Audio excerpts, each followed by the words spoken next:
അയ്യപ്പന്റെ തിരുവാഭരണവും നടയിലെ സ്വർണ്ണപ്പാളികളും മോഷ്ടിച്ചവർ നിയമത്തിന് മുന്നിൽ നിന്നും അപ്രത്യക്ഷരാവുകയാണ്. ഭക്തർ കണ്ണീരോടെ സമർപ്പിച്ച ഓരോ കാശും ഇന്ന് ചിലരുടെ ആഡംബര ജീവിതത്തിന് വഴിയൊരുക്കുകയാണ്. ഒക്ടോബർ 17 തുടങ്ങിയ അറസ്റ്റ് നാടകങ്ങൾ ഇന്ന് 60 ദിവസം പിന്നിടുമ്പോഴും കേരളം ഒരു വലിയ അട്ടിമറിക്ക് സാക്ഷ്യം വഹിക്കുന്നു. പ്രതികൾക്ക് സ്വാഭാവിക ജാമ്യം കിട്ടാൻ പോലീസ് ചുവന്ന പരവതാനി വിരിക്കുമ്പോൾ കേരളത്തിന്റെ മനസാക്ഷിയോട് ചോദിക്കാനുള്ളത് ഒന്നു മാത്രം: ഈ കൊള്ളയുടെ പങ്ക് ചെന്ന് നിൽക്കുന്നത് ഭരണകൂടത്തിന്റെ ഉന്നതങ്ങളിലാണോ? അന്വേഷണത്തിലെ ദുരൂഹതകൾ, ശബരിമലയിലെ പവിത്രമായ സ്വർണ്ണപ്പാളികൾ മോഷ്ടിക്കപ്പെട്ട കേസ് ഇപ്പോൾ കേവലം ഒരു മോഷണമല്ല, മറിച്ച് അധികാരത്തിന്റെ തണലിൽ നടന്ന വൻ രാഷ്ട്രീയ ഗൂഢാലോചനയായി മാറിക്കഴിഞ്ഞു. പ്രതികളായ ഉണ്ണികൃഷ്ണൻ പോറ്റി, മുരാരി ബാബു, ഡി സുധീഷ് കുമാർ എന്നിവർ അഴിക്കുള്ളിലായിട്ട് മാസങ്ങൾ കഴിഞ്ഞു. നിയമപ്രകാരം 60 ദിവസത്തിനകം കുറ്റപത്രം സമർപ്പിക്കേണ്ട പോലീസ് ആ സമയമൊക്കെ പാഴാക്കി കളയുന്നത് ആരെ സഹായിക്കാനാണ്? ഗൗരവകരമായ കുറ്റകൃത്യങ്ങളിൽ കുറ്റപത്രം വൈകിക്കുന്നത് പ്രതികൾക്ക് ജാമ്യം ഉറപ്പിക്കാനാണെന്ന് ഒരു കൊച്ചുകുട്ടിക്ക് പോലും അറിയാം. SIT എന്ന പ്രത്യേക അന്വേഷണ സംഘം ഇന്ന് വെറും കാഴ്ചക്കാരായി മാറിക്കഴിഞ്ഞു. അതുപോലെ അപ്രത്യക്ഷമായ സ്വർണം എവിടെ? ലക്ഷക്കണക്കിന് ഭക്തരുടെ വിശ്വാസത്തെയാണ് ഇവിടെ ചോദ്യം ചെയ്യുന്നത്. എത്ര സ്വർണം നഷ്ടപ്പെട്ടു എന്നോ ആ സ്വർണം എവിടേക്ക് കടത്തി എന്നോ കണ്ടെത്താൻ ADGP H വെങ്കടേഷിന്റെ നേതൃത്വത്തിലുള്ള സംഘത്തിന് ഇതുവരെ കഴിഞ്ഞിട്ടില്ല. ഈ സ്വർണം ഒരുക്കി അന്താരാഷ്ട്ര മാർക്കറ്റിലേക്ക് കടത്തിയോ അതോ ഇതിന്റെ പിന്നിൽ നേരത്തെ ആരോപിക്കപ്പെട്ട സ്വർണ്ണക്കടത്ത് സംഘങ്ങളുടെ ബന്ധമുണ്ടോ?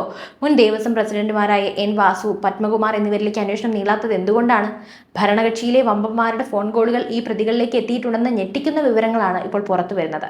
CBIയുടെ വരവും ഭരണകൂടത്തിന്റെ നെഞ്ചിടിപ്പും. കേരള പോലീസിന്റെ മെല്ലപ്പോക്ക് കണ്ട കേന്ദ്ര ഇന്റലിജൻസ് ബ്യൂറോ ഈ കേസ് CBIക്ക് വിടണമെന്ന് ശുപാർശ ചെയ്തിരിക്കുന്നത് സർക്കാരിനെ ശരിക്കും വെട്ടിലാക്കിയിരിക്കുകയാണ്. എന്തുകൊണ്ടാണ് പിണറായി സർക്കാർ CBI ഇത്രയധികം ഭയക്കുന്നത്?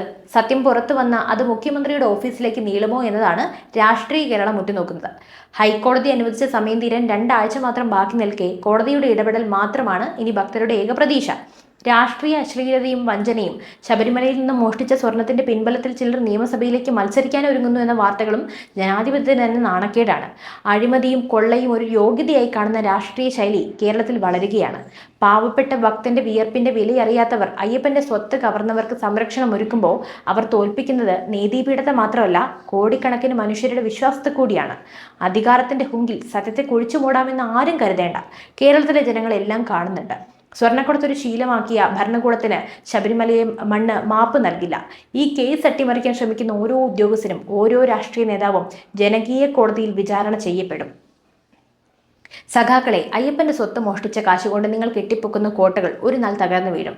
ആ കറുത്ത കരങ്ങൾ എത്ര ഉന്നതൻ്റെതായാലും അത് പുറത്തു കൊണ്ടുവരണം. സ്വാമി ശരണം എന്ന വിളി ഉയരുന്ന കാനനവാസന്റെ തിരുമുറ്റത്ത് നടന്ന ഈ ക്രൂരതയ്ക്ക് കാലം കാത്തുവെച്ച നീതി ഉടൻ നടപ്പിലാകുമെന്ന് നമുക്ക് പ്രത്യാശിക്കാം.